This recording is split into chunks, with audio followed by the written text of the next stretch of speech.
One of the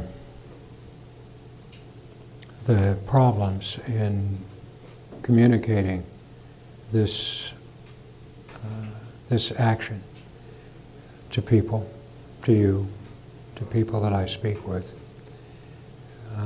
to people that hear about it, I think, is that it promises so little. We are accustomed to spiritual teachings and spiritual discourse and aspiration and considerations that promise quite a bit. That promise, huge awakening experiences and descent into absolute equanimity and clarity and full understanding and knowledge of the world and the universe and our place in it. I remember that when I first actually entered the realm of the Eastern spiritual teachings, that I very quickly became aware that there were, among others, but at least two approaches to the idea of awakening or enlightenment or self-realization. It goes by different names depending upon the particular flavor that you find yourself involved with. But I think it's all pretty much referring to the same thing, which is the final and absolute wiping out of all misery and pain and confusion in the human mind. And there were two approaches, that, among others, but all of them fell into two camps. One camp is the camp of sudden awakening, where there is the promise that what you can do in such a way as to bring about a kind of lightning bolt of awakening, where everything in an instant is transformed and transcended, and everything's changed. And the other camp is the camp of kind of gradual work toward loosening the bonds of ignorance and so forth by varying degrees of difficult practices and meditation approaches and study and discourse with the teacher and so forth. But there were these two camps that I became aware of, and the sudden awakening camp and the gradual awakening camp. And of course, I had no interest whatsoever in gradual anything. We are not a people that lust after gradual stuff. We want our stuff, and we want it now. And I am very familiar with that inclination in us, that if we are held up a bright shiny thing and kind of interesting but not very shiny and not very noisy thing, we're always going to go for the bright shiny thing. That's what we do. Not all of us, because there's a lot of people who plug along in the gradual awakening practices with patience and forbearance and some devotion. But I'm not among them, and I think most of us are not among them, especially most Westerners are not among them. We're accustomed to having what we want now. Now that we can actually just go to Amazon and make a couple of clicks, we can have what we want from anywhere we want it now, pretty much. 2 days, free shipping.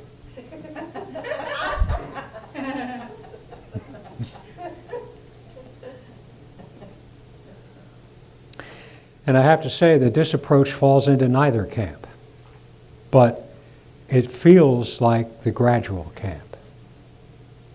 There's no promise of bright, shining breakthroughs and lightning bolts of enlightenment, and whether it's after long effort or short effort, the sudden thunderclap of everything breaking open and everything being revealed. There's none of that in this that I suggest. And there's not even like a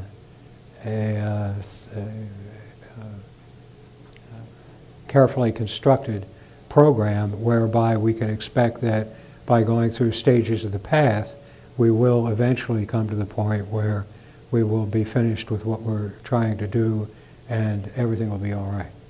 Doesn't even have that.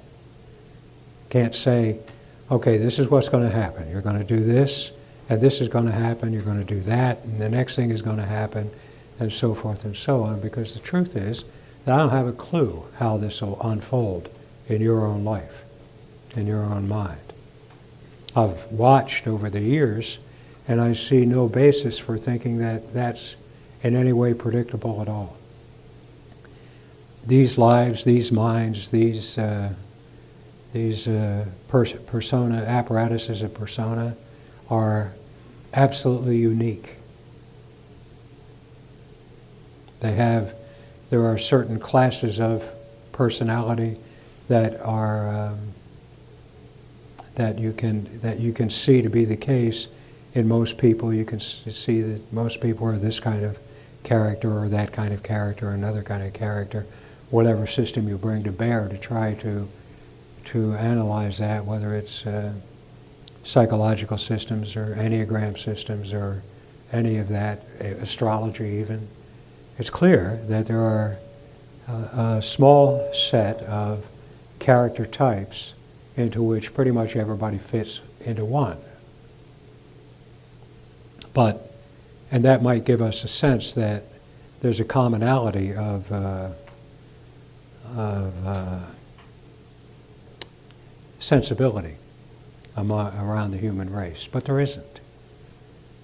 The character types are huge and contain and allow for infinite amount of variation. And an infinite amount of variation even within the unfolding of the life itself.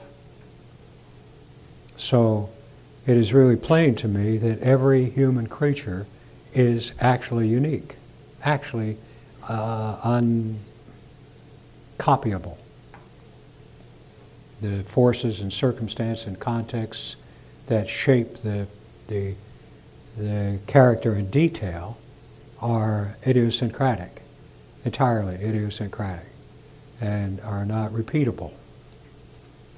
So I don't have any basis for saying this is what's likely to happen as you go into this. I can tell you that some of the things that have been reported to me, but I don't have a way of saying, okay, this is what's going to happen, and then when you see that happen, you can expect that this next thing will happen, and when you see that happen, the next thing, and so forth and so on. There are no stages to this path, but neither is it a sudden cliff of a path. It really isn't much of a path at all, to tell you the truth. And I suspect that it's that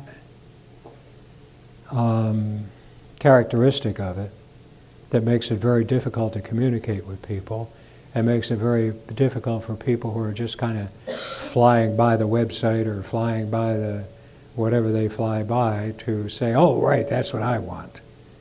That's what I want. I want to be able to just kind of, sit and look, and nothing's going to happen.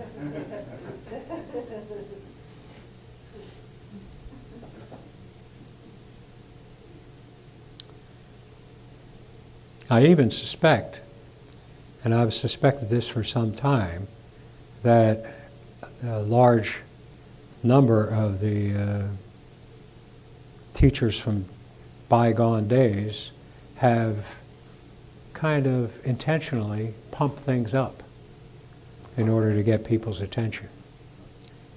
I think there's a lot of bait and switch that goes on in the spiritual world. I think that a lot of the bait and switch is a con operation, where you say, here's what I'm going to give you if you do this, but when they do it, they really get this over here. Somebody indicated some confusion about bait and switch. And I suspect there's a lot of bait and switch in the spiritual world, all with the best of intentions. I can see even in myself, the impulse to make some noises and wave my arms and sing hallelujah and things of that nature, because I want so badly for people to hear this. I want so badly for us, this human creature, to be free of this disease that has afflicted us for as long as we have been human creatures. And I want it so badly that I would be happy to find a way to run a bait and switch operation if I could only think of something to do and say that would be believable and consistent with the actuality that I see. Because I want people to do this. So I can see the motivation behind the ancient accounts of superhuman and supernormal results from practices that actually just kind of don't produce that. There are some exceptions to the bait and switch rule, Dzogchen being one of them, because Dzogchen is a practice that is kind of Buddhist but actually doesn't sell freedom. It sells entry into the capacity to develop wildly wonderful states. And the Dzogchen people, I don't think, have anything to say that would suggest that what it is that people do in Dzogchen practices are going to provide liberation, except insofar as the ability to access these states might be considered to be liberating.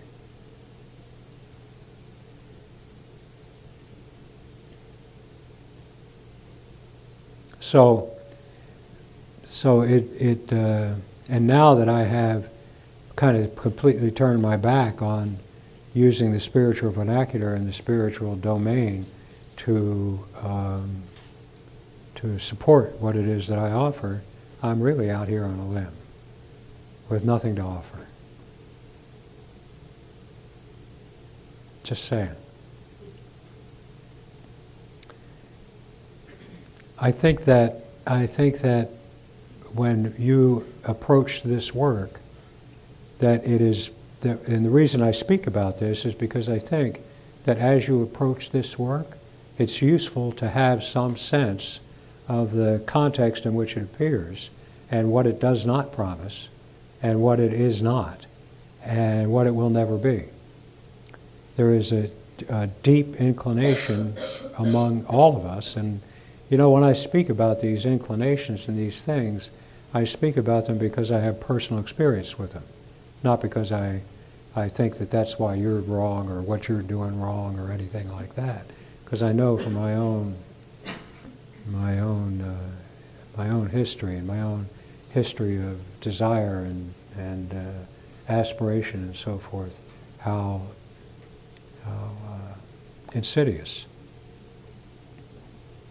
the move to find something that is bright and shiny and flashy can be.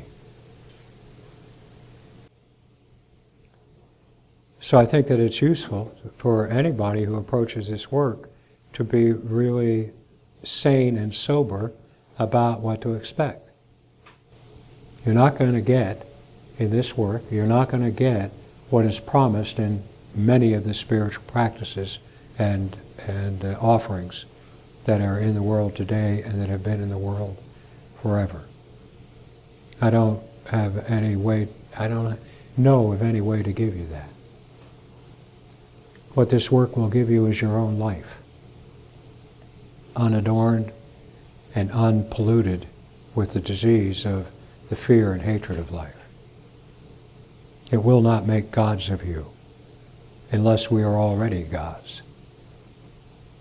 But in that case, the gods are living these lives, these human lives, filled with conflict and confusion and contradiction and complication and great, wondrous, beautiful mystical experiences and deeply troubling and difficult mystical experiences. See, I have the sense that all of this experience is mystical. The whole of reality is mystical.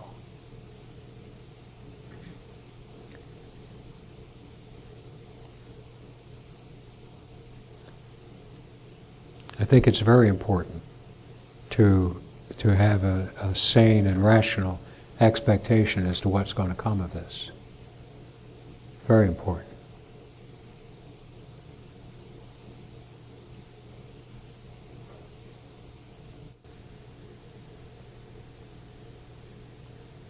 Now, I tell you that when the fear of life departs, when the gap between you and your life vanishes, when the deep conviction that life sucks goes, I can tell you that you will love life in a way that you have never imagined possible. I can tell you that. I can tell you that it won't be any easier than it was before you lost the fear of life. I can tell you that.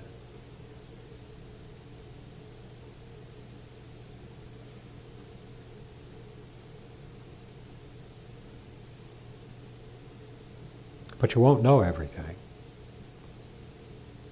You won't have 360-degree vision. You won't have the constant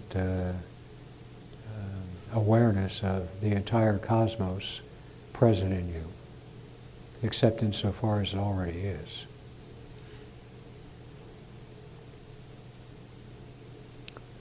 You probably won't have a rainbow body unless you engage in the practices that produce that particular experience. You won't be able to heal people or heal yourself, except to the extent that you can already.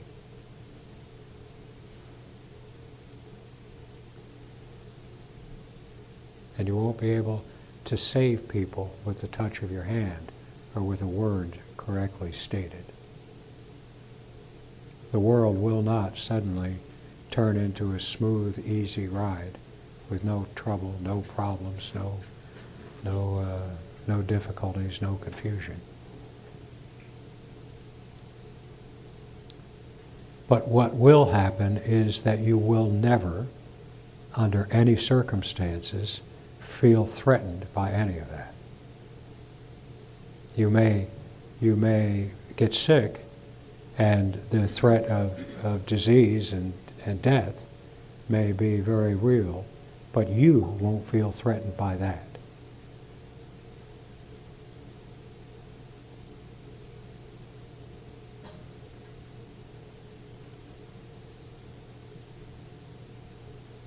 There is no existential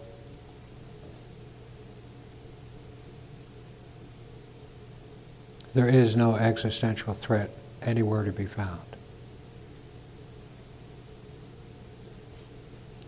You will live these lives as you are living them now, but without the sense that life is treacherous and that you are trapped in it. Thoughts may take wing within your mind. There may be trains of thought that appear that in the past would have chained you to them and made you despise them. You know what that is, right? Where you get caught in a train of thought, it doesn't go anywhere and it won't stop. That may still occur, but it will mean nothing to you.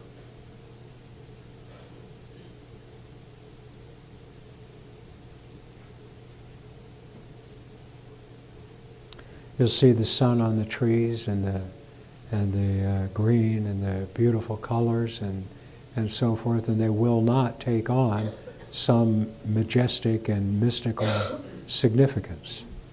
They are just as beautiful now as they will be when you are free of the fear of life. The whole of reality is just as it is now, and just as it will always be when you are done with the fear of life. Your experience of reality will change dramatically, but over time. Sometimes over time to the extent that you don't even notice that the change has occurred, because it's very gradual.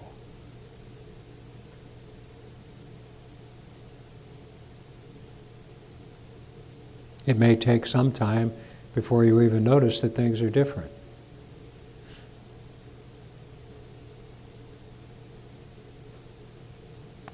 And it's this kind of puniness of the results that make this such a hard sell.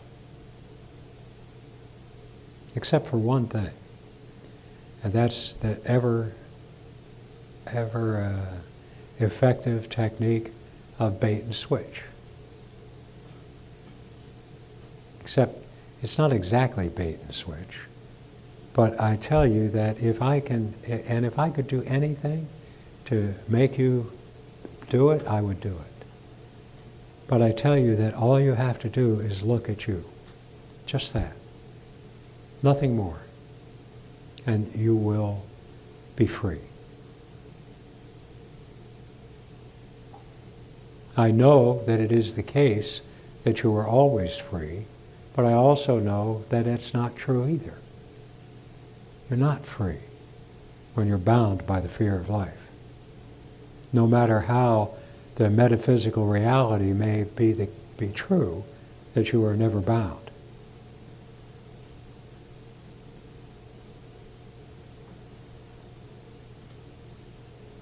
All of the higher order speculations about the nature of human consciousness and about the inexistence of suffering is beside the point here. Suffering is quite real in a mind that is trapped in this idea that life is out to get it. Quite real. And it's of no use to brush it aside as being illusory. That will go. That suffering will go. The pain that will not necessarily go, but the suffering will go.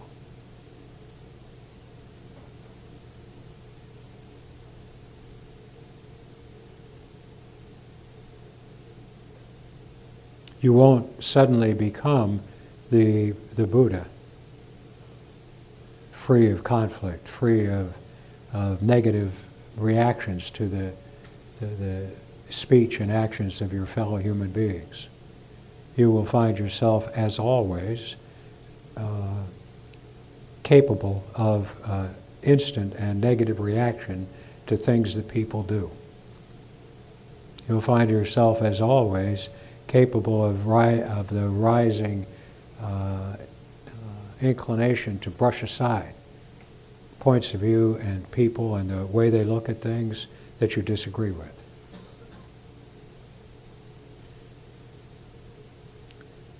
But that won't hurt you, and it won't hurt anybody else.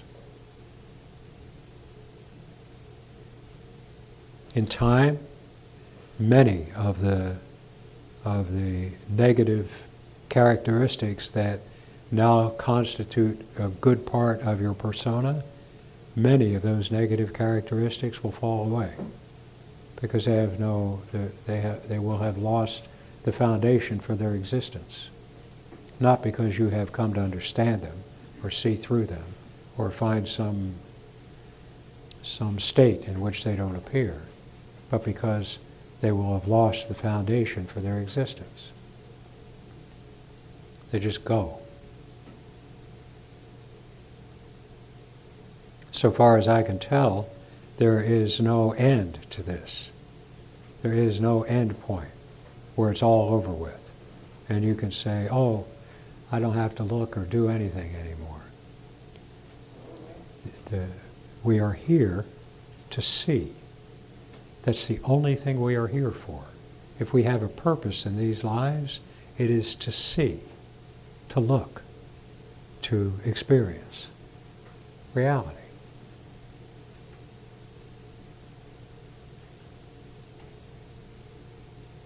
And the disease of the fear that life is treacherous and not to be trusted, and a thing that you just rather not have, occludes our vision. It makes it difficult for us to see things as they are. When that goes, we see things as they are, without the veil of fearfulness and timidity and the need to keep things at arm's length. Things come and go very quickly. They're not, they don't have persistence. They never have had persistence. They, somehow or other, we have concocted apparatuses. Apparati? What's the plural of apparatus? Apparatuses that are somehow capable of clinging to negative experience, of making negative experience and negative reactions and negative forms of relationship stay. When in actual fact, without that apparatus that can do that, they just pass. Everything passes very quickly. Nothing stays for very long, except you. The witness of this. Strike that. Witness is a bad word. The observer of this. The subject of this. Whole reality.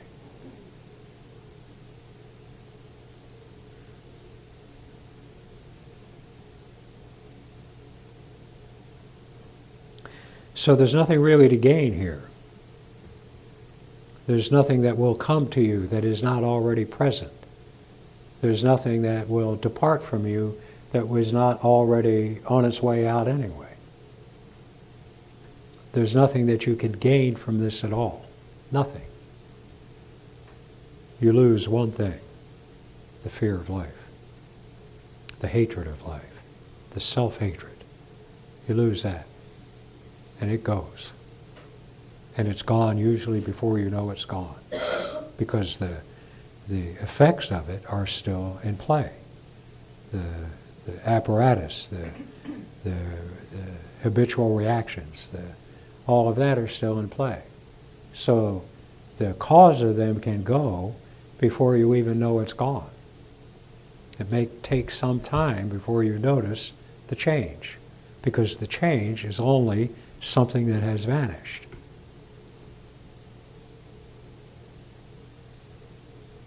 It's interesting that we are told that the word nirvana, which I assume is the utterance of the Buddha, but we hear the word nirvana, and most of us, unless we're kind of knowledgeable about these matters, but even if we are, we still have the sense that nirvana means something like bliss, or heaven, or God help us, enlightenment.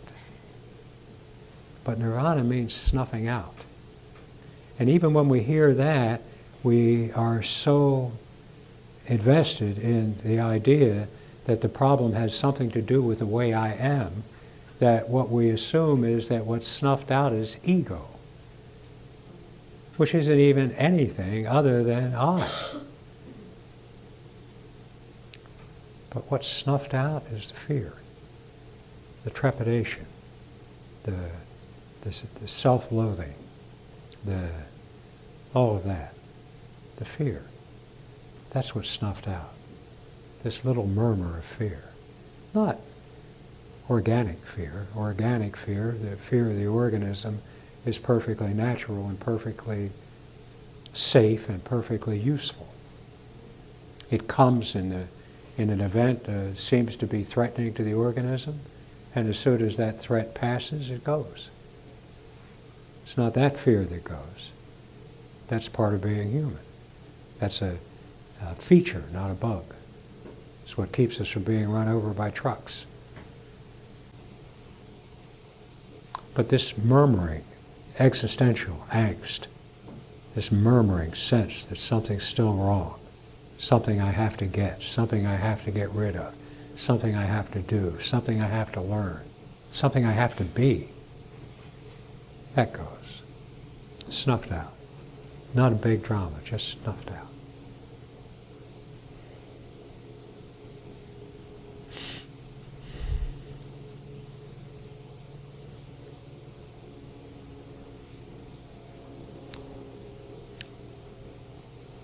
And you remain, as always, gifted with this wonder of being human, for this time, being human. The subject of all of this.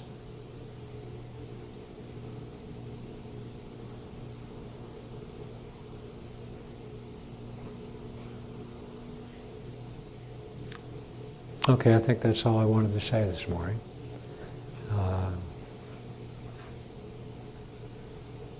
So it's your turn. Mary? Good to see you. Thanks. Don't sit on the microphone. Hold it. Okay, a couple things, maybe. Yesterday I had a pretty hard day emotionally. I felt really sad and kind of depressed and low. So I'm just prefacing what I'm going to say with that. So I was here for the talk in the afternoon, and I was kind of bothered by something you said, and I wanted to talk about it a little bit. Somebody was up here talking with you and said that some other people were starting to say something similar as you, and I said that? no, the person who was sitting okay. here, I think, mentioned Adya Shanti or something. So,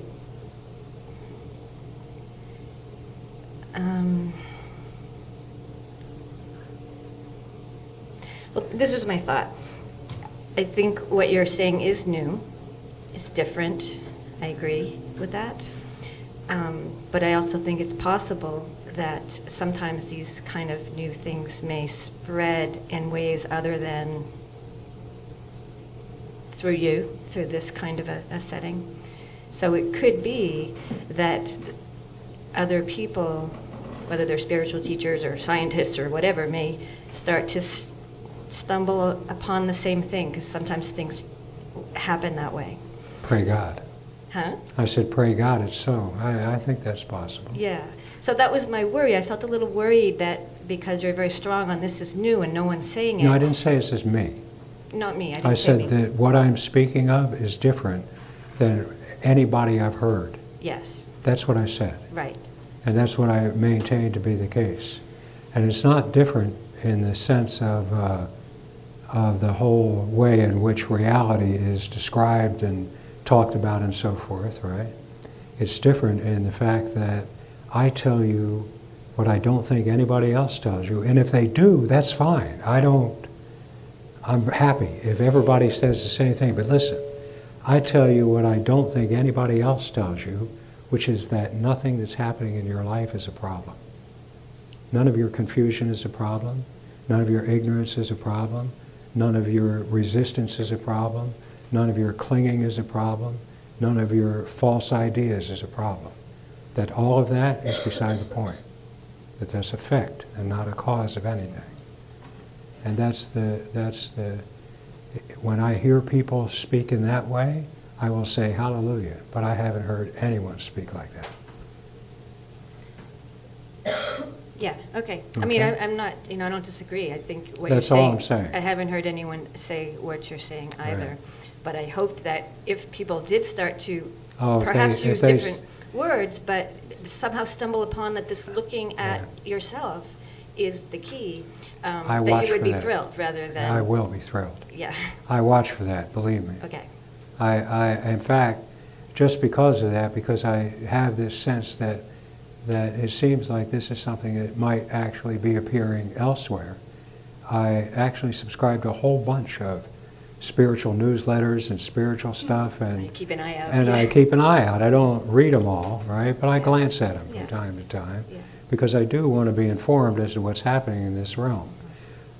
But if it does occur elsewhere, it may not even be in that realm. It may be in some other realm. Exactly. Could be a And scientist, could be a... That's right. who knows? And actually, I think it would be more likely to appear in a scientific realm than a spiritual realm, but I keep an eye out. Right. And that's good. And in the evening meeting the other night, when somebody was bringing up sort of maybe a little pressure, like, come on, we got to get this out to more people and things, and you're like, oh, Kala and I are, totally Right. maxed, and it occurred to me that it may not need for you to do more. It may come out and spread in other Well, I ways. hope it does. Yeah, me too. Yeah. Yeah. So far, not so much. It hasn't been that long. Well, it depends on Yeah. what side of this 12 years you're Yeah. on. Yeah. Yeah. Well, I'm 4 years into it.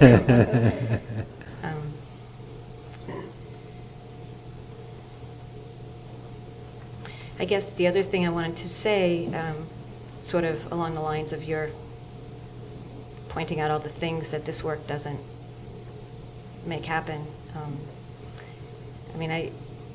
I'm not, and I don't want you to convince me that it's changing me, because I know you've said that before, and I'm not needing to be convinced to look. So I'll say, I look at myself a lot, and actually don't even find it boring. Not that I stay that long, I find it kind of interesting. So I'm sure that won't change. So you don't have to convince me that it's helping me, right? Yeah.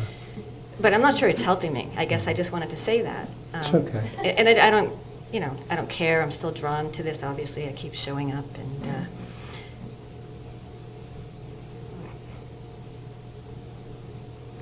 okay, that's it. Okay. That's it.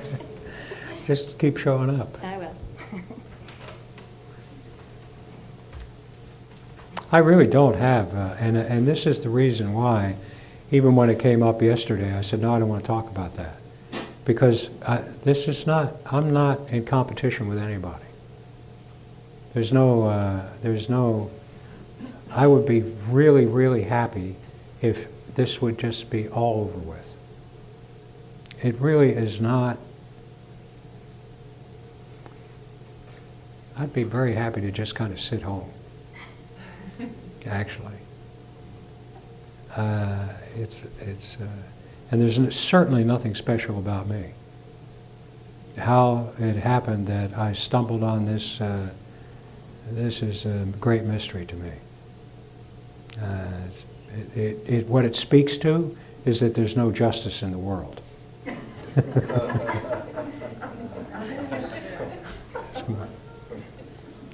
And I'll be happy to see this begin. And sometimes I do see like little hints of it, but not so much. Hi, Joanne. So, I feel like over the years, there's been kind of a combination of looking at myself, not quite in the exact same way as it is right here, and also trying to improve the persona. And it's, I have a background in AA, and so that's kind of, I feel like both of them are addressed there. And I'm still, I think I'm kind of like 70-30 now. I'm kind of still 30% interested in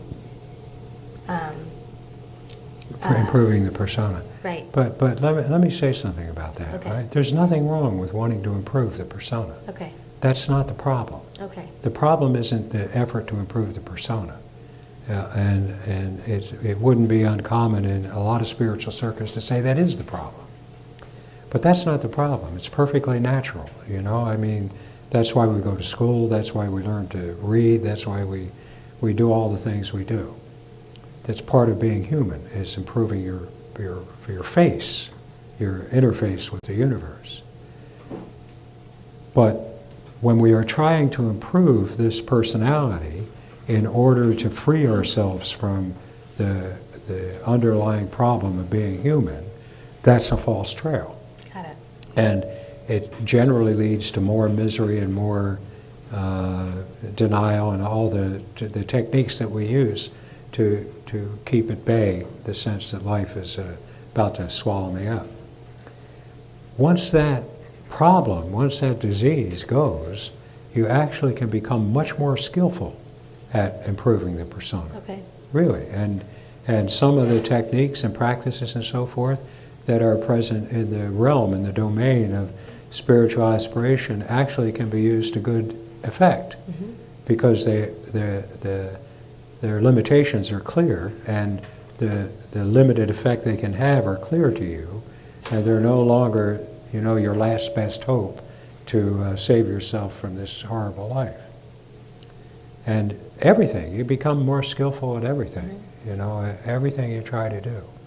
And that includes improving the persona. This persona is like much more wonderful than it ever was when I was when I was out robbing banks and getting in gunfights and so forth. I wasn't a very nice guy at all.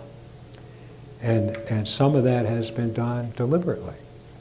I've taken deliberate steps. I have a routine of exercise and diet and cooking and taking care of things and so forth, right? All of which have no purpose other than to make me a better person. What a concept, huh? To make me a better person. There's nothing wrong with wanting to be a better person. Nothing. Nothing wrong with that at all. It's just that put to that desire, that natural inclination, put to a task that it cannot fulfill, just leads to more misery, more frustration, more disgust. Yeah, it seems like the one kind of analogy I heard is that kind of improving the persona is kind of pulling the leaves off a tree one at a time, and addressing the fear of life is like cutting the tree down. It's a decent metaphor, but it breaks down for this reason. Okay. And that is that the trees of the difficulties of the persona are infinite. The Right. leaves are infinite. You pick a bunch of leaves here and new leaves grow over here.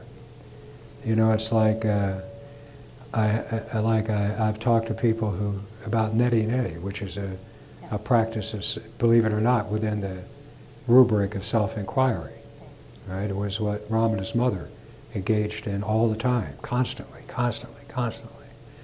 And I can see where the belief in that practice arises from, which is this business of pulling the leaves off the trees one at a time. This is the business of identifying one at a time the things you are not. Not this, not this, not this. But the things you are not are infinite. There's no way you can run out of those things. There's no way in the world. Just like the leaves on the tree of the afflicted and kind of twisted persona. The apparatus is infinitely capable of generating new reactive behaviors and habitual responses and so forth in service to its righteous goal of protecting you from this life. So that's the way I see it. Well, you mentioned that you, other than doing this spiritual work, which obviously takes up a lot of your time, that you don't feel so compelled to be out in the world with people, and then you mentioned some of the reasons why for that, and I kind of feel like the opposite. I feel like, I have these 2 little kids, and I feel compelled to be out in the world, and so I'm in communities all the time, and I'm trying to find an intelligent way when I'm experiencing challenges in life and people are giving me advice about what I should be doing to improve my persona, to make it better, how I can communicate intelligently I guess the way it seems to come up is like I'm addressing the most important thing, which is to know myself. And that's what I'm doing. That's what I'm committed to. and to have this kind of discernment, to not just be this wide open field that I just say yes to, because Mhm. that's been very kind of frustrating, confusing for me. And Right. so I'm trying to find this intelligent way to communicate that and say, no, I don't want to do that, or no, I don't Right. want to go to Landmark Forum, and no, I don't want to. Right. And you can't learn the skill of an intelligent approach to those things overnight. And you can't learn it at all when you're afflicted with the fear of life.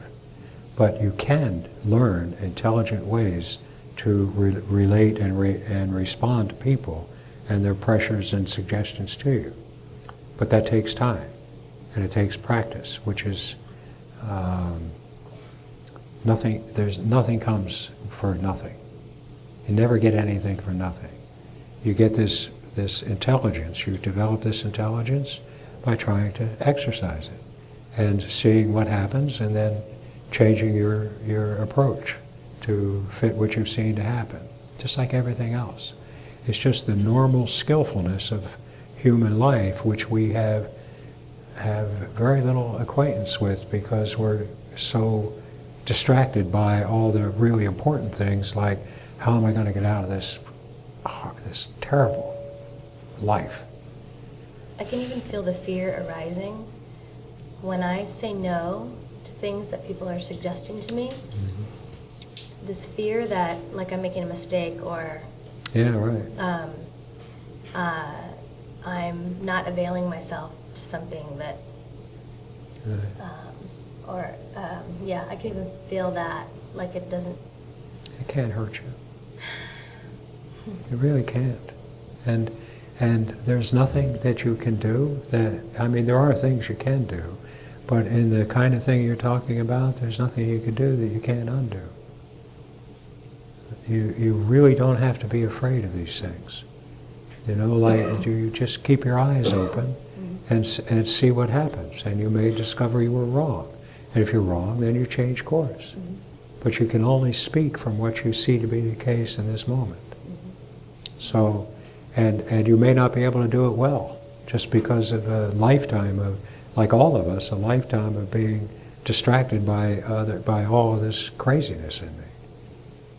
But you'll learn, and you'll see that there is no fundamental existential threat to you from your inability to do this skillfully. That the ability to do it skillfully comes over time. And there's no way you can make that happen quickly, but you're not going to be snuffed out because you don't do it right. Right? Yeah.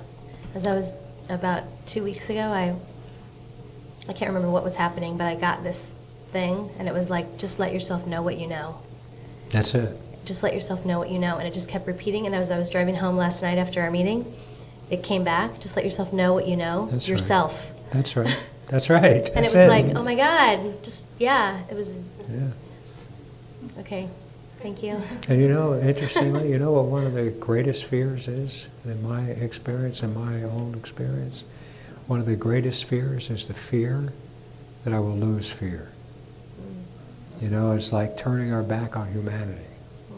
It really can be quite astonishing. Yeah. I know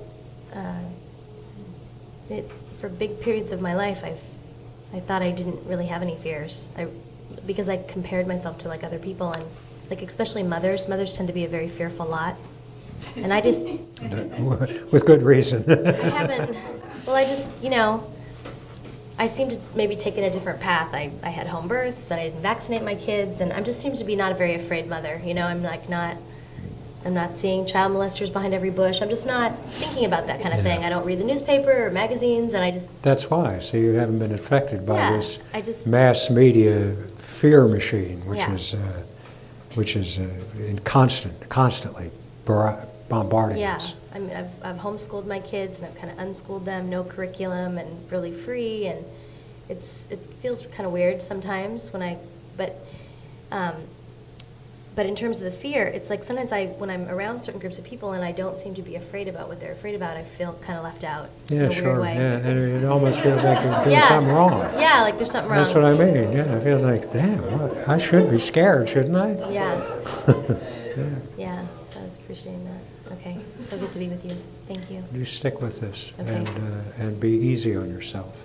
Okay. Be patient with yourself. Okay. Patience is a big thing in this. Mhm. Be patient with yourself. Okay. And when you do wrong and when you get crazy or something, you just say, well, I just went a little crazy. Yeah. Okay? Okay, that never happens. No, I'm just kidding. Okay. Thank you. Careful.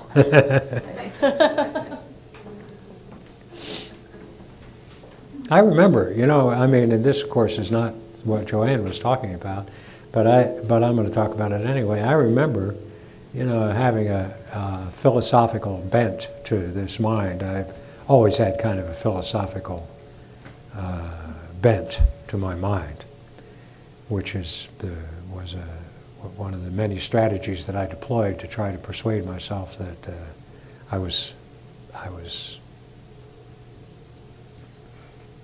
safe. Never worked, by the way.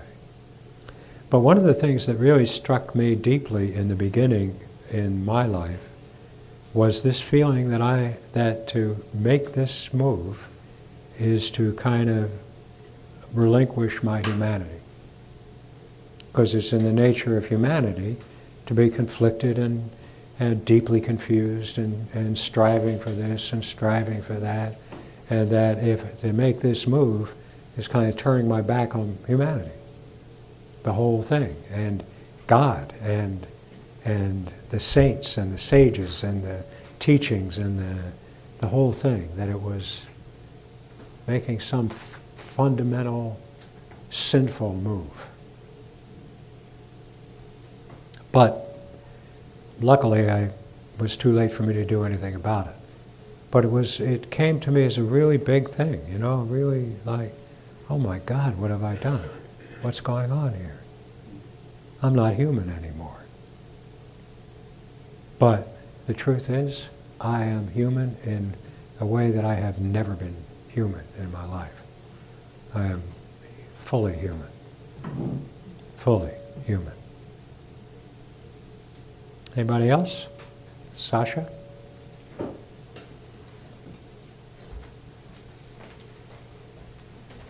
Hi, John. Hi, Sasha. Two things. One is that, like I mentioned to you yesterday outside, that the night before last, it was like my issue really came up like, like a wave. And that took most of or half of the night, because I woke up in the night from that.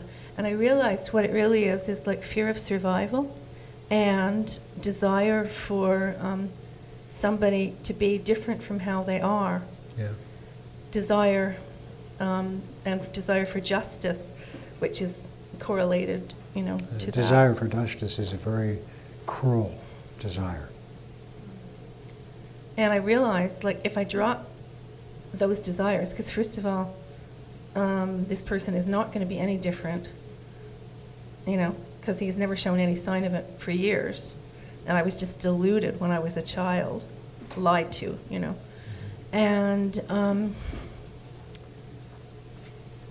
And the justice thing, that's not going to happen unless I go into a huge battle for it. And even then, what's the end result going to be, It's like, every time I go to that place, I go, it's not worth it to even go there. That's right, it just makes you So sick. I just sort of dropped it. And yesterday everything was just fine. It was just kind of like, I don't know, like it came like a wave. And it was just like what you were talking about yesterday morning, about the stuff will come up, and then it will go. Yes, that's right. And I tell you that there really is no need for you to take upon yourself the responsibility to drop those ideas. You did not pick them up in the first place. They came unbidden to you, and they departed without your help. You mean those desires? Yeah. They come and they go. They come and they go. They pass through you. Desires just come and That's right. desires There's go. no need for you to do anything about them at all. the time will come when that particular set of desires and wishes and so forth just won't show up anymore. And you won't even notice that they don't show up because you don't notice what's not here. You only notice what is here. Yeah, Right? yeah. Last And- night I just felt And, kind of and like I it see this was is really, dropping away. this has been a really, the change in you over the time I've known you is immense. And you don't need to take responsibility for getting rid of your negative desires. They will depart on their own, Oh, thank you. okay? Okay, thanks for the encouragement. It's good to see you. Okay, the other thing is about you dropping Advaita Vedanta, or it dropping you, whichever. Well, it doesn't seem to me like you've really dropped Advaita, because that's non-duality. That's what Advaita is. I don't have any But what interest if- in non-duality. But you I said, mean- you know, the oneness, we're all one. I mean, that's Advaita. But like, I want to know Let me tell you what you mean by you dropped Advaita Vedanta, and okay, why? I will. Why? I will. Because I I've will. kind of been I'll answer on that that. path myself. I'll answer that, okay? In the first place, I didn't say I dropped anything. I just do not want to... What I have to talk about is not in that domain, Right. okay? It just isn't. The vernacular and the metaphors and the understandings and the insights that comprise Advaita Vedanta are not part of what I am doing here. They don't have anything to do with what I talk about. It's just it took me a long time to lose the allegiance to those things and to find new ways of speaking. So it's not that I have anything against Advaita Vedanta. It's not that I have anything against Advaita. But let me tell you something about Advaita.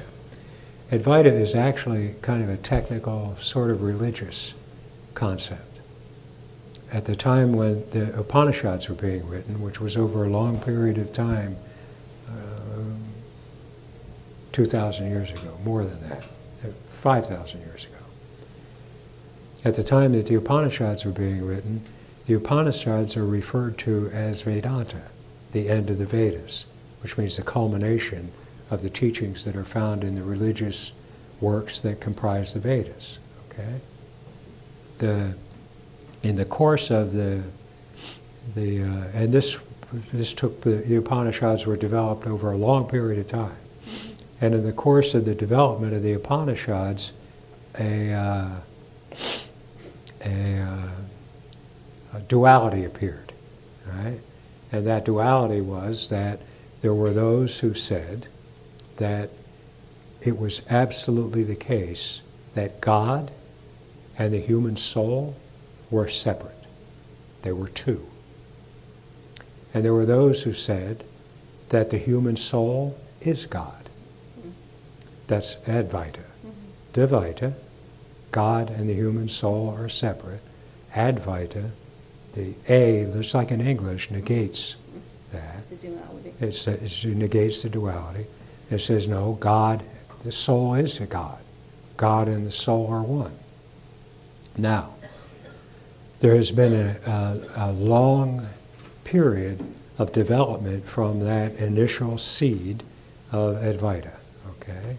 So that now Advaita has an immense body of philosophical and metaphysical speculation that has to do with the nature of reality itself. And I'll tell you, if you ever hook up with some of the more serious Advaita Vedanta forums and groups and so forth, you will get bored very quickly. It's a strange bunch. But here's the thing that doesn't make any sense to me about Advaita. And that is that Advaita says not two, which is dual, which is a dualistic assertion in itself. Okay? Right. This, not that. Right. Okay? Now, the insights and the intuitions and the philosophical speculations that now comprise the Advaita discourse are extremely interesting and attractive, and they interest me, not so much anymore, but I can see the interest in them. they just don't have anything to do with anything that we do. It is beside the point. If it's not saying that there's anything wrong with entering into Advaita speculation and entering into that whole metaphysical realm of philosophical speculation and so forth, that's not wrong. It's just not going to help you, right? It's just like there's nothing wrong with watching Desperate Housewives on TV, okay? Nothing wrong with any of it. It doesn't help you. It doesn't hurt you. It may spark your interest, but the idea that one must attain a non-dual understanding in a mind that knows nothing but duality in order to be free is false. It's just not true. And in fact, trying to bring these kind of ethereal speculations into day-to-day life, like the life of the person who has to get up and go to work and take care of the kids and do what they have to do and pay the bills and all of that, is just crazy. And if the person that has to get up and go to work and pay the bills and take care of the kids can't be free because they live in a world of duality, then I am not interested in that. Because I know that that's false. Now, I'm not saying that those who engage in Advaita speculation say that you have to have Advaitic understanding in order to be free. But a lot of them do. And it is inherent in a lot of the expressions that come from Advaita. It seems to me there's an intellectual arrogance in it from what There I've is. observed. Yes, right, of course there And is. they're not really in their heart with me. It's more I was like- reading something the other like, day. you know. Yeah, I was reading something the other day where they were hassling, fighting with each other over the fact that somebody had said something which he did not sufficiently acknowledge the fact that the individual self is illusory and not actual, and this meant that his understanding of reality was flawed in a fundamental way and a failure. And give me a break. Really. I guess it seems to me, from what I've seen, which is not very extensive, here in the West, but from the little I've seen of the Advaita Vedanta here, is that it seems to take people into the ego. It takes people into some weird place, that's for sure. Yeah, that's what I was. I've been there. Actually, I've been there, done that, and I could even get a T-shirt. If I wanted to. Okay, thanks. Okay, John. you're very welcome. And you're doing very well. Be Thank patient you. with yourself. I'm learning Okay, patience, you're doing good. Mike?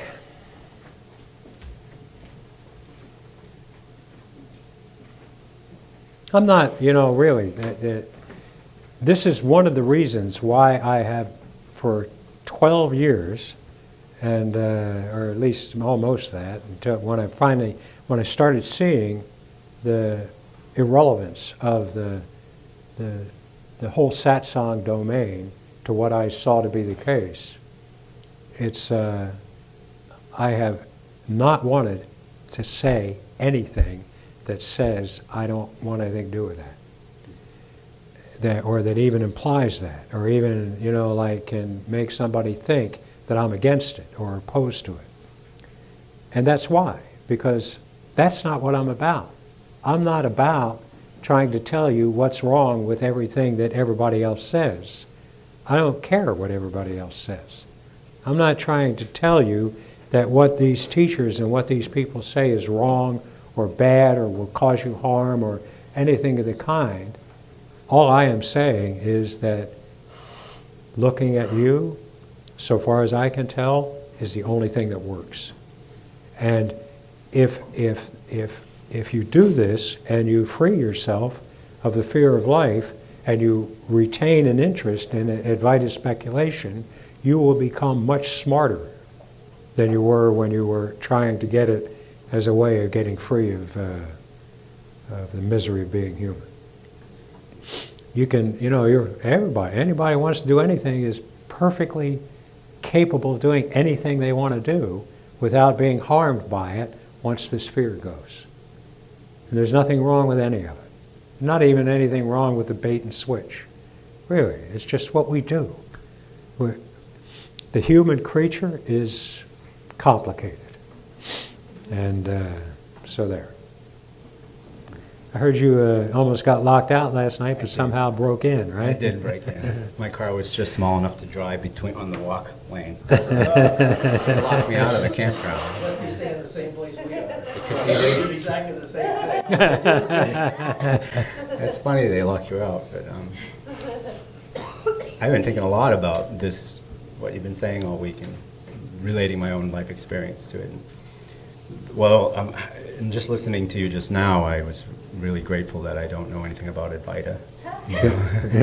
A little bit, but I saw something recently. It was really funny. There's these new cartoons on the web where you can type in words to the characters, and it was called the Advaita Trap. Oh, yeah, that's cool. And then there's these two Advaita know-it-alls arguing about whether or not somebody is here or not. You know, That sounds like what I was reading, actually. Only they were serious. That wasn't a joke. Yeah, this was a joke, and I thought about it, and I think they were arguing, like, is there a personality or not? And I was like, I guess it depends on which personality is saying so. That came to me, but I just love hearing you talk this week. This whole the bait and switch thing this morning, and I still have like this anarchist revolutionary bug in me, and just a little bit of my experience, because about 10 years ago, I wanted something else for education for our daughter. They were saying she needed Ritalin, and we were like, no, and so we researched stuff and we homeschooled for a little while, and we found this Waldorf school, and instead of yelling at her for tipping in her chair, they gave her a one-legged stool to sit on. I was wondering if you should use one of those sometime. But anyway, it makes sense, doesn't it? No, it's and wonderful. So it sparked my interest, and I met some high school kids that came through this curriculum, and they were just alive. They were alive and they're present, and it rekindled my interest in the Transcendentalists, because here were these teenagers talking about Thoreau and Whitman and Emerson, and I was like, whoa. So I went and looked into that, and I found this whole menagerie that is Rudolf Steiner, which is, I don't know if you know anything about his history, but it's I've heard the name. it's all. huge. And he has this whole esoteric vein that he went on. But in his earlier works were like a philosophical discourse. Anyway, there was this inquiry into the nature of human freedom and thinking based on the methods of natural science. Really difficult, not like open heart, insert wonderful, warm, fuzzy spiritual feelings. It was difficult. Mm-hmm. And what it did was it kind of tricked you into thinking about thinking, which is kind of like looking at yourself in a way, watching the source of thoughts, in a sense. Yeah. So it really kind of got me, and that was a vein in his little area that not too many people liked. But he said to a person, when he got into all this esoteric stuff with theosophy and stuff, he said to a friend who had actually got this idea that he came up with, this philosophy of freedom or whatever, he said, you don't need to do any of this spiritual stuff. You've seen your... And he also always said, don't believe anything I say. Please don't believe in anything I say. So I got involved with all these groups of people doing this stuff, and everybody's believing all this stuff about hierarchies and spiritual worlds, and I was like, well, wait a minute, this is crazy. To me it was, and it seems not crazy, it's okay. I guess beliefs serve for a while, but I'm just trying to vent my experience here. So it's an interesting vein, and it touched on what you call that radical self-reliance you talked about the other day, and how we don't really, like all these spiritual teachings you said were like a speck in our evolution. That really resonates with me, and it's kind of tough to I noticed that in talking to people. I don't have as much interest in talking about flowery things. Good. That's good riddance. I guess, isn't it? But it feels a little empty sometimes, because I'm going right now and just in And that's transition. that's because something that has been very big in you is to party. Yeah. It might feel like it leaves a space behind. Yeah. You know, the thing about what you're talking about, and in particular the Transcendentalist, is interesting to me, and especially Emerson.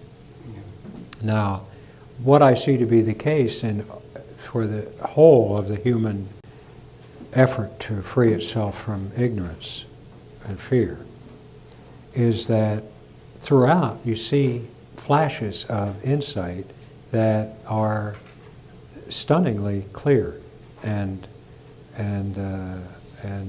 uncorrupted. And that's true for all of the ancient wisdom teachings. It's true of the wisdom teachings from India. It's true of the wisdom teachings from Greece. It's true of the wisdom teachings from the Middle East. It's true of the religious teachings. It's true of Christianity. It's true of Islam. Just the word Islam. Just the word Islam, surrender. You know, it's true throughout the whole web and fabric of the human endeavor to free itself from ignorance and misery. But those are little pieces of insight that have appeared within a body that really contains nothing that's very helpful. And the example that I was going to get to is Emerson. Emerson is the source of my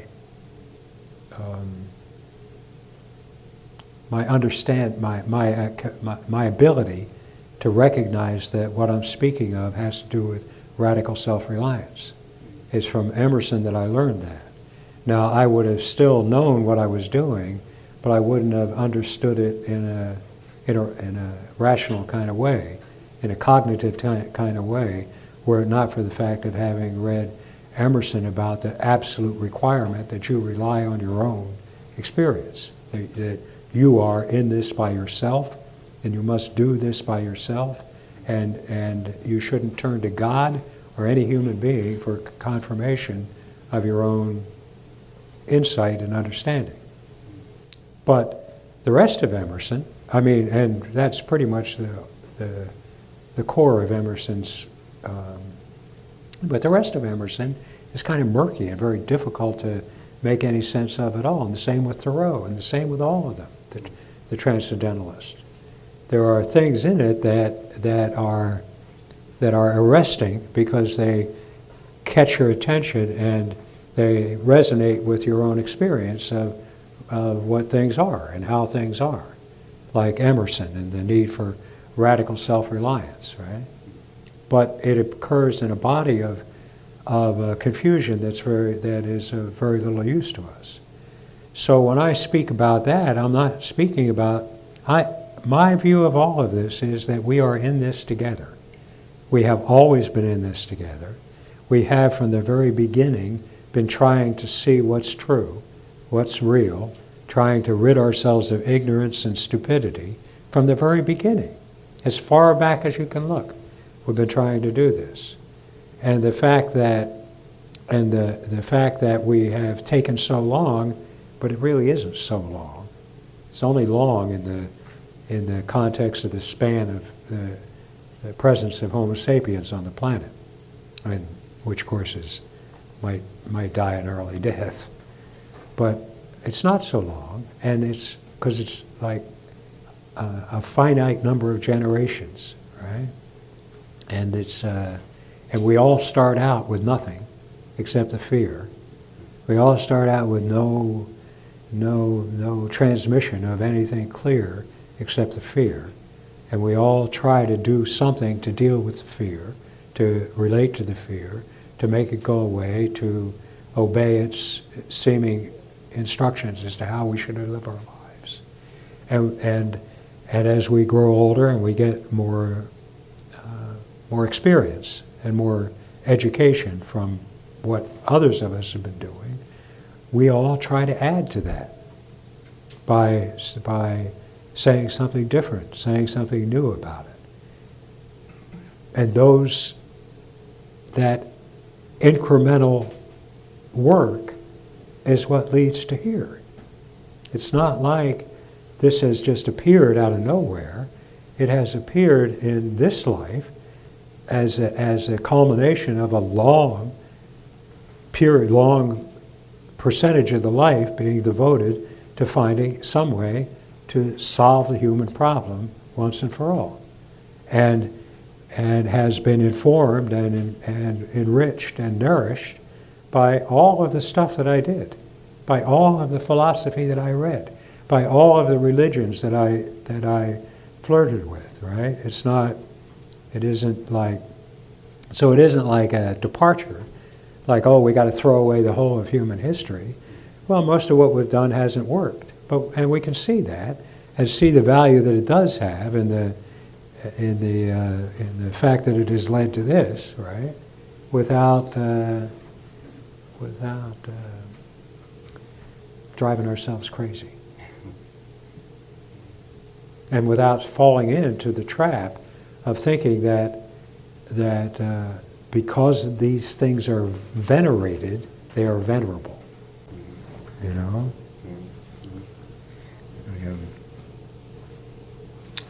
You get me thinking so much, I forget what the hell I wanted to say. But I just wanted to say that there's been conversations sparked up with us in between meetings and things like that. It's been really interesting. I think it was Rose who asked me the other day, so what is it that you see when you look at yourself? And Judd was in on it She won't too. come up here and ask me. Yeah, you're next. No, and I was just like Beavis and Butthead, I was like, I mean, I couldn't really. How can you say? No. Really? Well, I thought of something, and it took me a day to think of this. That I see that I'm here, That's it.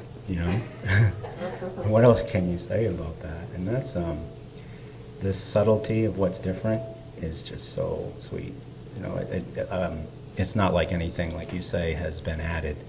Just something leaves, and that's something I've never heard anybody else say, too. Like what you were saying, I have never heard that anywhere else, that the sphere departs, and then life is already beautiful. Yeah, and actually, the thing that made me able to articulate that was the concept of nirvana. I mean, the concept of nirvana, coming from the Buddha, is what gave me a clue as to how to articulate what actually occurs. I said, oh, of course. It's not something added, it's something that goes away. It's snuffed out. Right. Now, and that's attributed to the Buddha. God knows, actually who uttered that, but it's beside the point. It's within a body of consideration and human endeavor trying to solve this problem of being human. And it is, and those, just like the radical self-reliance of Emerson has informed me and informed my presentation, the way I speak about this thing, so too the work of the Buddhists has informed it. And even the work of the crazy wisdom teachers and so forth has informed it. We cannot, we stand on the shoulders of everything that's gone before. We always do. We stand on the shoulders of everything that's gone before. But that doesn't mean that we have to blindly adopt our past misunderstandings about how to proceed. It just means we see that this is not like a savior is going to drop from heaven and release us from all of this pain and suffering and confusion, and that's what we have to wait for. We've been working on this for a long time. A long time. And this is the present culmination of that work.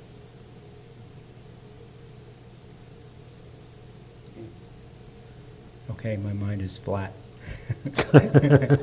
It's really good, though. You're flatlining, huh? Yeah, and that's good. It's interesting to not have to think about stuff every now and then just. Yeah. I'm really enjoying this whole weekend thing. And of course, we speak most of the time. We speak carelessly, right? We don't, carefully watch. And like when you say we don't have to be thinking all the time, I say, well, you don't have anything to say about that anyway. Right. But when we, which is really the truth. Right. But when we're in our day-to-day life, there's no need for us to twist ourselves into a pretzel to try to make sure that our view of things is like pure and clear and uncontaminated. Our view of things will never be pure and clear and uncontaminated. That's what I Never. meant. Yeah, that's what I meant. The apparatus that we use to receive the view of things is limited and kind of clunky. You know, it's not all that great at it. But what a difference when you're not afraid of it. Exactly. Like I'm not worried about believing something. Yeah. Right. The right way. So that it feels like I'm not thinking or whatever. Right. It's really fun though. Life is good. Right. A lot of fun. Okay. So thank you. Good to see you. Same here.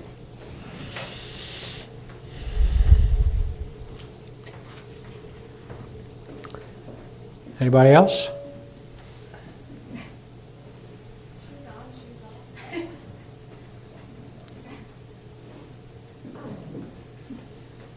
What did you say? I said shoes on, shoes off. I had my shoes off. Shoes on, shoes off. Okay. What's your name? Meg. Meg. Hi, Meg. Nice name. So this thought just came to me that I was asking a teacher who was a student of Ramana one time. I was sitting with him in Sedona. And I had just gotten off of a yoga teacher training course where somehow I interpreted what my yoga teacher said. I was interpreting what he said to mean that if you don't do pranayama and you don't do postures, then you have a slight chance of becoming enlightened or finding, If you don't do pranayama, Right, I you have a mean- slight chance, and if you do pranayama, you don't. No, through pranayama and yoga practice, that there is more of a chance of finding the self than not. Yeah, okay. And this is how I interpreted it. Yeah, I'm it's sure okay. that's not Well, what it doesn't he was matter. saying. I'm sure- only interested in what you're saying. I'm not so interested. And so I was sitting with this teacher, the student of Ramana, and I have to go back again. I was watching videos of Ramana. And I noticed that his posture It was terrible. was horrendous. Yes, right. It was just, and this is coming right off the teacher training, and I see Ramana sitting there. Probably with a newspaper. And so I asked the teacher, I said, I don't get it, because I thought that you really needed good posture, to be able to breathe and understand yourself or see yourself. And honestly, I don't remember exactly what he said, but I just had to get that out, and it was understood. I started to see that no matter what I did, physically, mentally, that it wasn't getting me any closer. Yeah, that was a gift to you then. It was a gift. Yeah. It was a gift. But, I guess I'm curious what your experience in talking to people has been, because I remember the malaise. I like that term, the general malaise, from the time I was 3. I have woken up from the time I was 3 in the morning with a general malaise.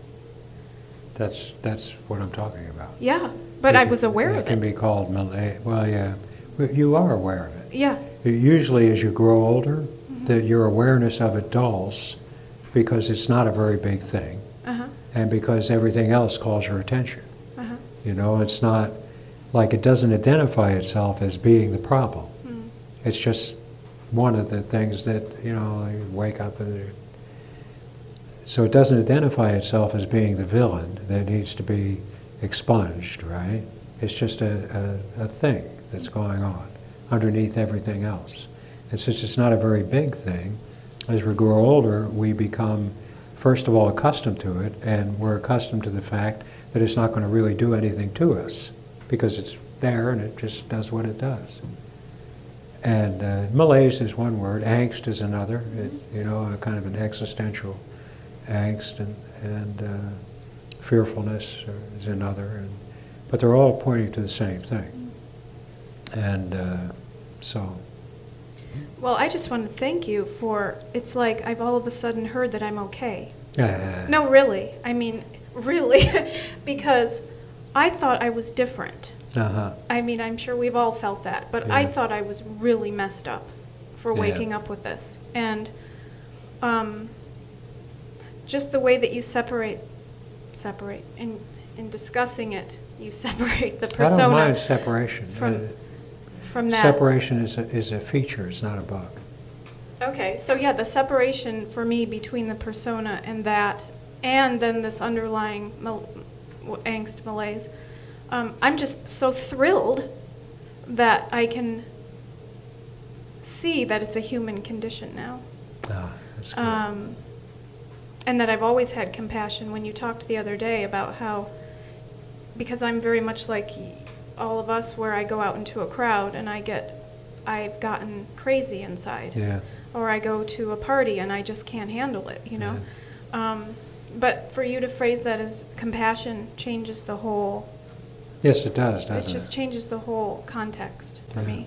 So that's wonderful. And That's very good. yeah, and I've, you know, through my sister, Rebecca Johnson and Fred Johnson, I don't know if you, I know who they are, yeah.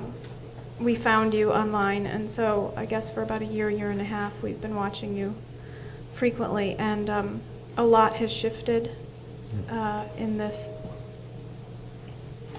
way that life sort of unfolds. Yes, it does. And That's exactly what it does. right.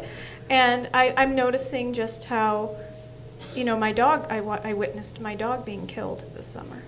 And the thoughts that were arising were naturally, why me? Why him? Why us? And trying to figure out. And I noticed that I was able to let my mind try and figure it out. Yeah. And I was able to be in the experience of the feelings of it. And just a lot of flow between thought, experience, feeling, no thought, you know, just the plethora that is life is able to That's life, that's right. flow. And I am, like what you were just saying before about how the things we do to help the persona can then be utilized. Mm-hmm. I'm noticing that, okay, breath.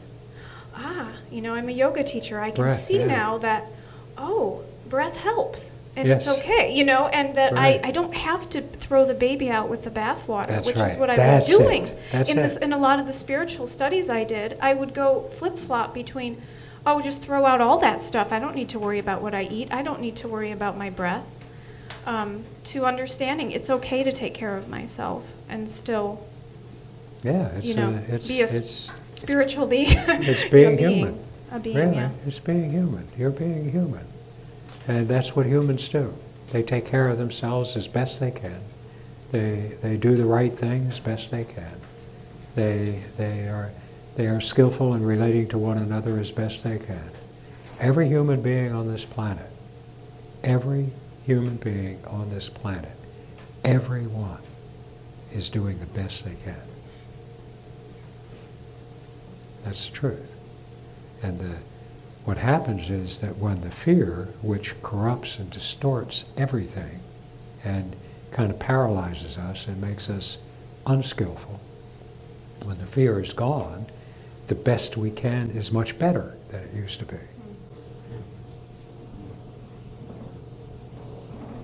Okay? Thank you. It's a pleasure to meet you. Thank you for coming up.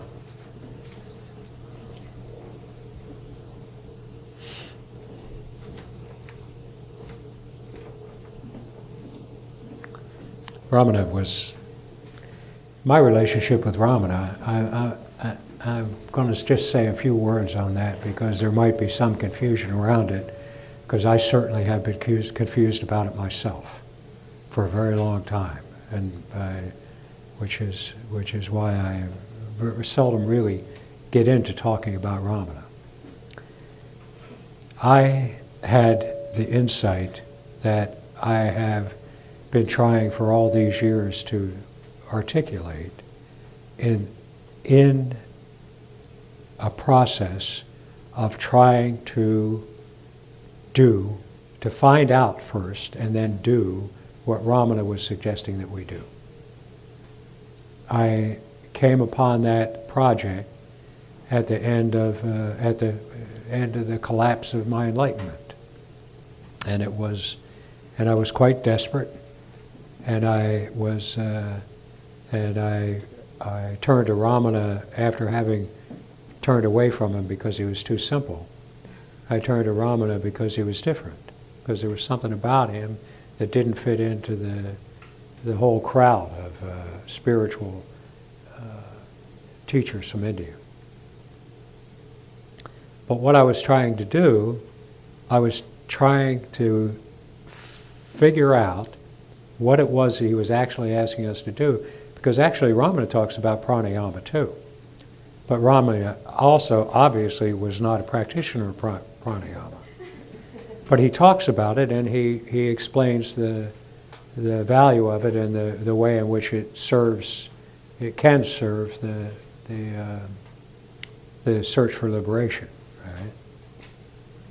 So, and it was from Ramana that I learned about pranayama and actually tried it and participated in it for a while. But I was trying very hard and I had come to see that everything I thought was the case was not the case.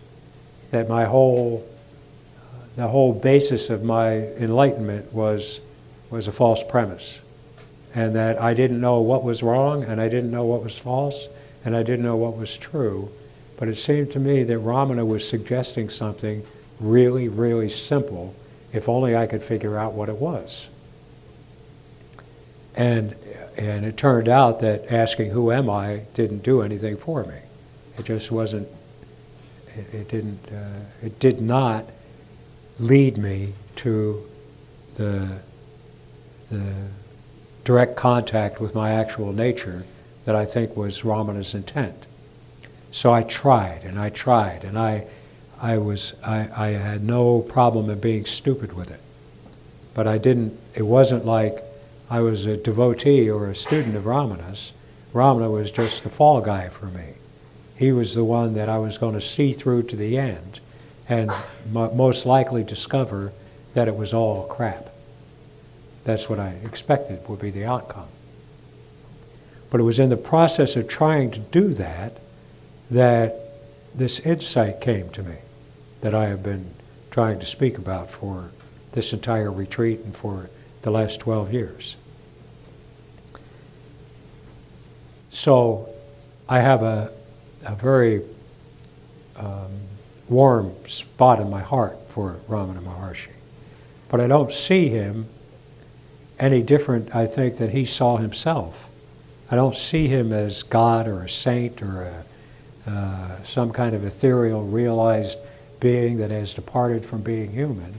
I see him as another human being who, whose life took a turn that led him to stumble upon that which freed him from the fear of life.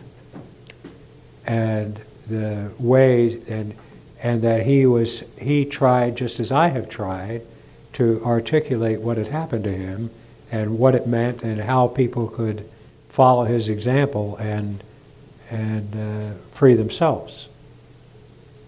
And he wasn't all that great at it. He was much more erudite in all of the actual spiritual teachings than he was clear about what it was that we should actually do. He was able to instruct people on the spiritual teachings and the Upanishads and the wisdom teachings and all of that with great confidence and clarity, but he just wasn't very good, and nor have I been, at telling us what we should do. What do we do? Now, so that my relationship with Ramana wasn't one of a disciple or a devotee or anything of the kind. It was more kind of antagonistic than that, right? He was the stalking horse that I was using. I have a great affection for Ramana. I know that,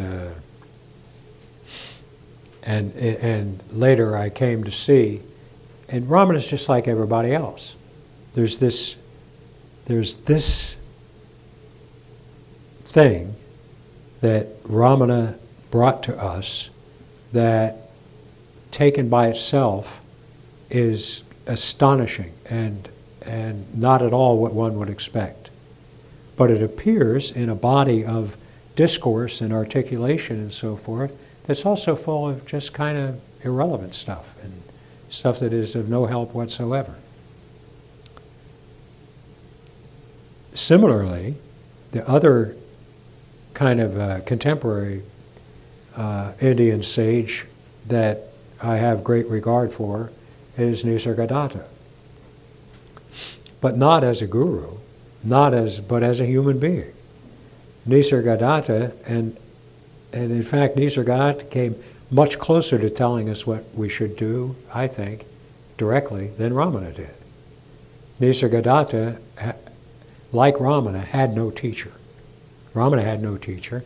Nisargadatta had a teacher for about a minute and a half. The teacher told him to hold on to the I am and then drop dead. Well, not exactly in that order, but pretty much like that. Within days of Nisargadatta meeting him, he died with no further opportunity to guide or mislead Nisargadatta in his struggle to be free. So Nisargadatta took to heart the instruction to hold on to the I am. But of course, this hold on to the I am that he spoke of, was in a different language than English and pointed to something much more spiritual than what I'm pointing to. But still, trying to follow the instructions of his teacher to hold on to the I am led Nisargadatta directly into contact with his actual nature. And he was a strange old guy, man. He was a cigarette salesman, and he was a strange one. But I have great affection for him too, but as a human being who from whom I have received one little thing, and that is this I am thing, which I don't talk about because I find it to be not very helpful, because it's not personal enough, right? It's not direct enough. The I am is a thing. It's like Om. So what I'm trying to say is that I am not like uniformly opposed to everything that's been said in the spiritual realm for all of history. Quite the contrary. I am astonished that we have been as clear as we have been in our efforts to try to see through the murkiness and the terror of life. I am surprised that we have done as well as we have.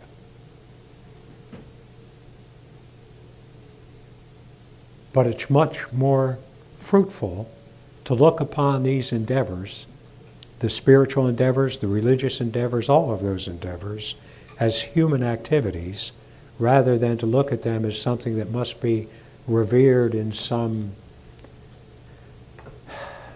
non-human way, like coming from God or the spirits or like that.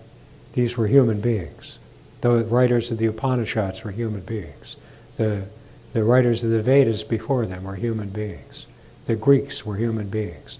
The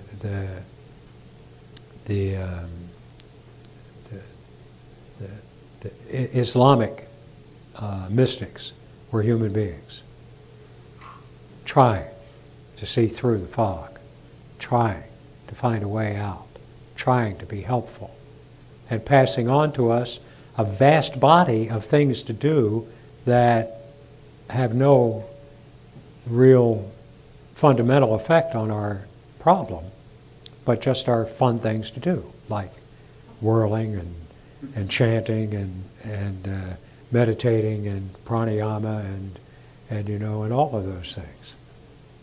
So we have to look at things with clear eyes, not occluded by the superstitious fear that we're missing something if we don't acknowledge the fundamental truth of everything that was uttered by these folks. It's you that they speak of. It's not the ethereal consciousness. Even when they speak of the ethereal consciousness, they are trying to speak of you.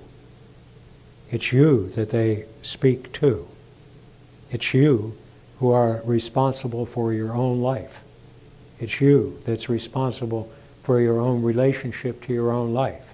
It's you who are responsible for being sane and rational and intelligent in the things that you embark upon, knowing that to know that what you are embarking upon in this life is a fundamental adventure that is not trivial.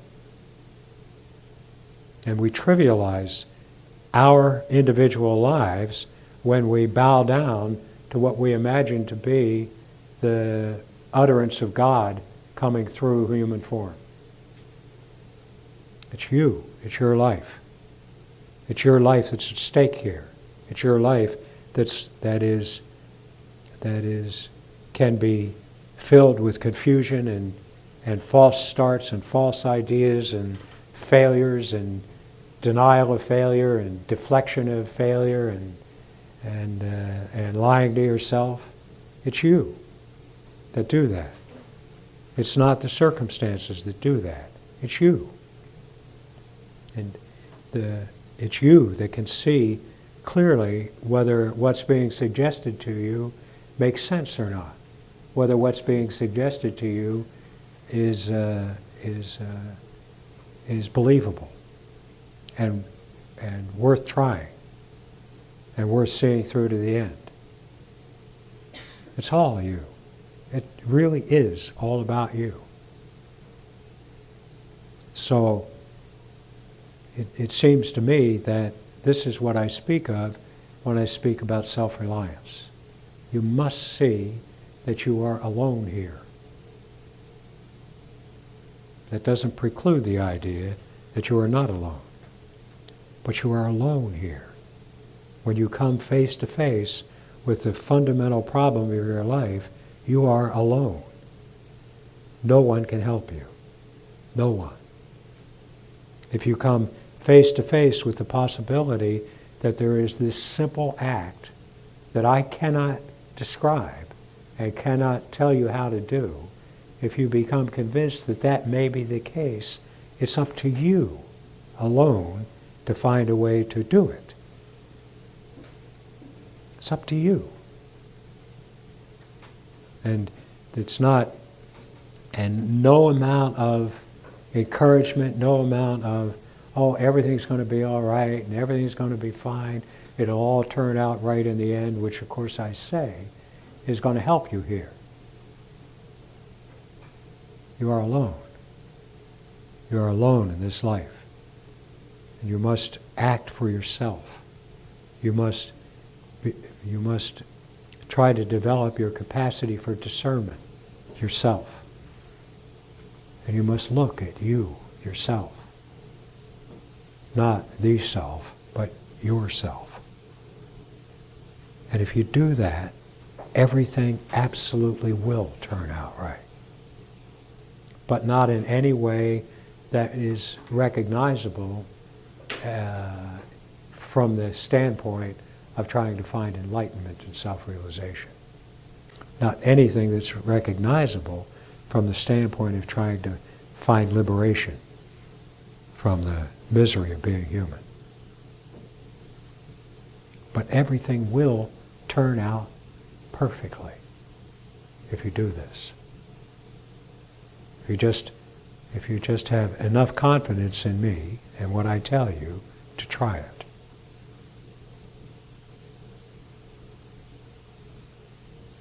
And as I am so fond of saying, I'm not asking you to drink Kool-Aid. I'm asking you to look at you. I'm not asking you to give up your firstborn. I'm asking you to look at you. I'm not asking you to believe in me, but to look at you.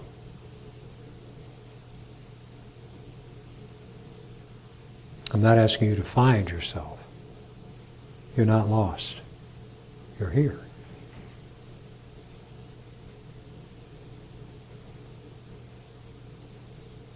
Okay?